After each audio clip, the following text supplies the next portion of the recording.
What did you see in 2023 that you think could make a big fantasy impact into 2024?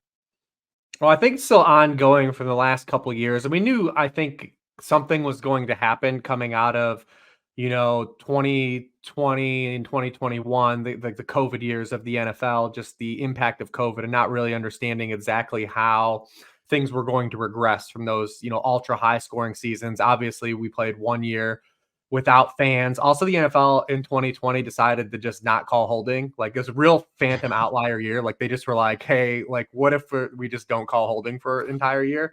It's really crazy outlier stuff, like the amount of holdings. It's like nothing that, like, it definitely was clearly told to the referees. Like, 'cause there's like offenses just didn't stop doing it or anything because it's gone back up afterwards. Just very, very odd thing that kind of happened that year. And then, we got fans back, and there was still kind of some weird stuff in 2021 with COVID, just based on the amount of games missed. Especially remember that December of 2021, like it was like, and then magically COVID went away for the playoffs, which was really cool for the NFL. But then, we're like, all right, well, where does this all kind of go? Like, what do we even take from these seasons? They're like, they were just manipulated by this event, and obviously all of our lives were manipulated by this event that happened.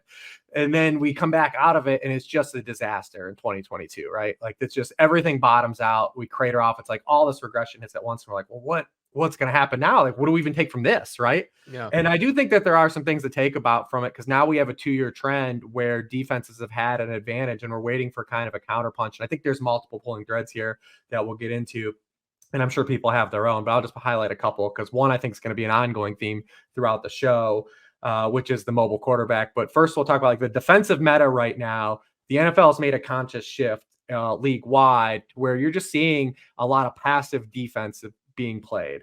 And there was NFL teams blitzed a little bit more this year than last year, but we're seeing just far less man coverage than we've seen in the NFL. We're seeing teams force opposing offenses have to drive the length of the field. They want you just to make a mistake, give our defense as many chances to get a negative play, a sack, a turnover, a fumble, anything. We just don't want you scoring in one play. And we kind of saw that again this year, because again, we had 5.3 yards per play. It was the fewest yards per play that the NFL has had since 2017.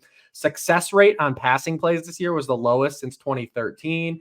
Only 42.1% of all completions in the NFL this season gained 10 or more yards. That's the lowest rate in the 2000s. I couldn't even find another year that was lower. And like I said, so that defensive meta is still going on. Then you talk about mobile quarterbacks are impacting things to a degree. I'm going to jump into that in a little bit too.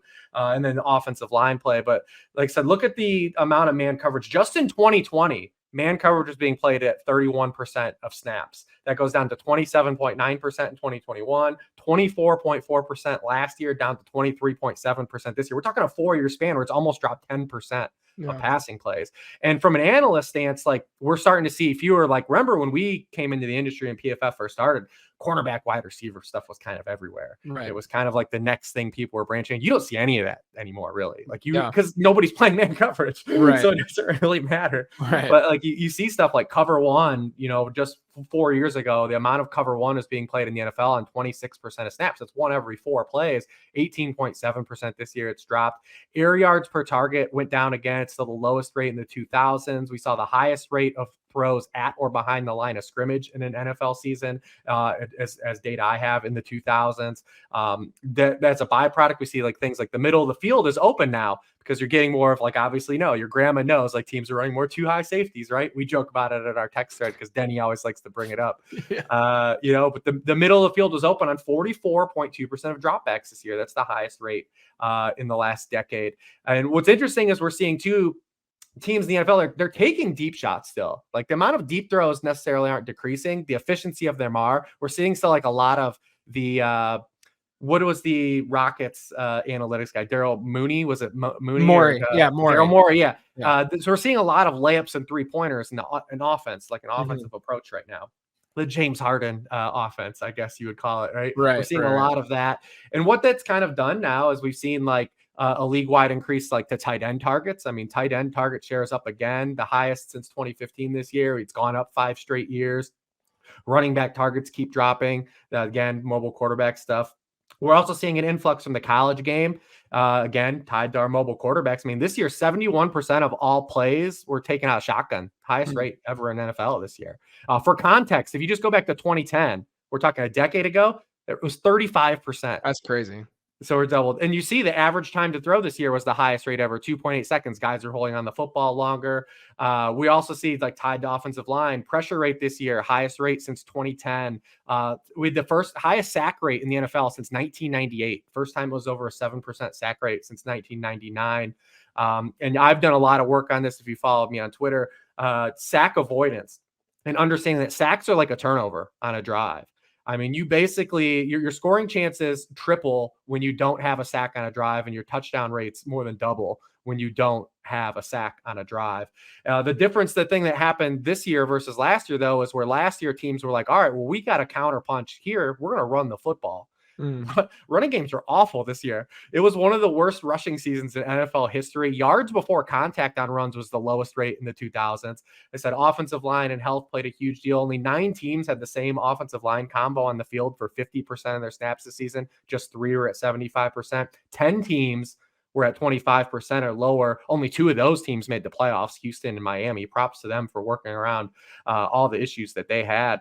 And like I said, the NFL is cyclical. There's going to be calibrations and counter where the offense is going to start to figure some of these things right now. But right now, the state of the game is being driven by this current defensive meta, health of kind of quarterbacks and offensive lines, and the influx of mobile quarterbacks, which again, I'll set up my host here to kind of let it bridge up some more things to talk about. What a segue. Look at him helping me out here. So look, all of that is incredibly interesting. I will add to, with the sort of lack of like these big plays and down the field throwing and such, it does feel like, and this is totally anecdotal, but it does feel like, and I'd say this sort of felt this way last year too, where in fantasy football, there's just like this group of halves in terms of like the individual players, like a Tyreek Hill or what have you.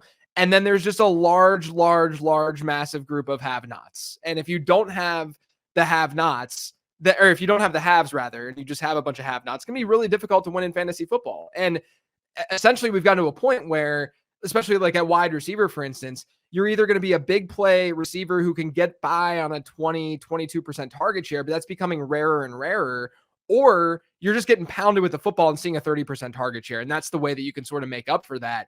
It's just becoming increasingly more rare, which makes, the CeeDee Lamb season and, what Tyreek did this season, it makes those years, that much more important and valuable for your fantasy squads.